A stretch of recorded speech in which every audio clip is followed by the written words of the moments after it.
গাজীপুরে কালিয়াকৈর উপজেলায় শাহীন স্কুল শফিপুর শাখার উদ্যোগে গত 20 ডিসেম্বর শুক্রবার বিকাল বার্ষিক সামষ্টিক মূল্যায়নের ফলাফল প্রকাশ ও পুরস্কার বিতরণ অনুষ্ঠান অনুষ্ঠিত হয়েছে। উক্ত অনুষ্ঠানে প্রধান অতিথি হিসেবে উপস্থিত ছিলেন শাহীন শিক্ষা পরিবারের চেয়ারম্যান মোহাম্মদ মাসুদুল আমিন শাহীন। বিশেষ অতিথি হিসেবে উপস্থিত ছিলেন শাহীন স্কুল গাজীপুর শাখার সম্মানিত পরিচালক মোহাম্মদ মফিজ উদ্দিন মাফি ও মোহাম্মদ সাইদুল ইসলাম। অনুষ্ঠানে সভাপতিত্ব করেন শাহীন স্কুল শফিপুর শাখার পরিচালক মোহাম্মদ ইকবাল হোসাইন। শিক্ষার্থীদের মাঝে শুভেচ্ছা বক্তব্য রাখেন অত্র প্রতিষ্ঠানের সম্মানিত পরিচালক জনাব মোহাম্মদ আওলাদ হোসেন। এই ফলাফল ও পুরস্কার বিতরণী অনুষ্ঠানে প্লে থেকে দশম শ্রেণী পর্যন্ত মোট 1010 জন শিক্ষার্থী উপস্থিত ছিলেন।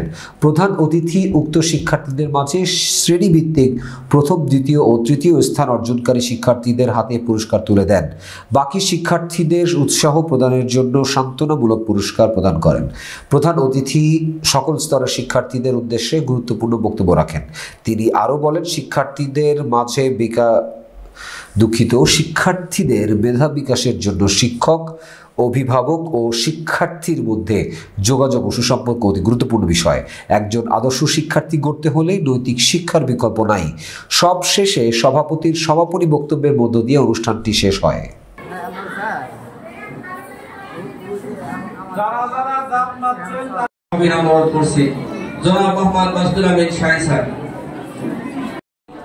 যাদের জন্য আজকে আয়োজন,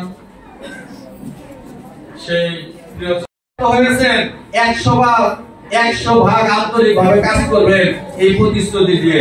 সেই ক্ষেত্রে আপনার যদি এই আন্তরিকতা, শ্রম এবং সকল কার্যক্রমে ঘাটতি থাকে, এর জন্য কিন্তু আপনাকে কাল হাসরের ময়দানে কিন্তু জবাবদিহি করতে হবে। কোন শিক্ষার্থীকে আপনি ভালোভাবে দেখলেন, কাউকে খারাপ ভাবে দেখলেন, কারো একটু নাম্বার বাড়াই দিলেন, কাউকে কমায় দিলেন, কারো একটু সেবা বেশি করলেন, কারো কম করলেন, এর জন্য কিন্তু আল্লাহর কাছে জবাবদিহি করতে হবে।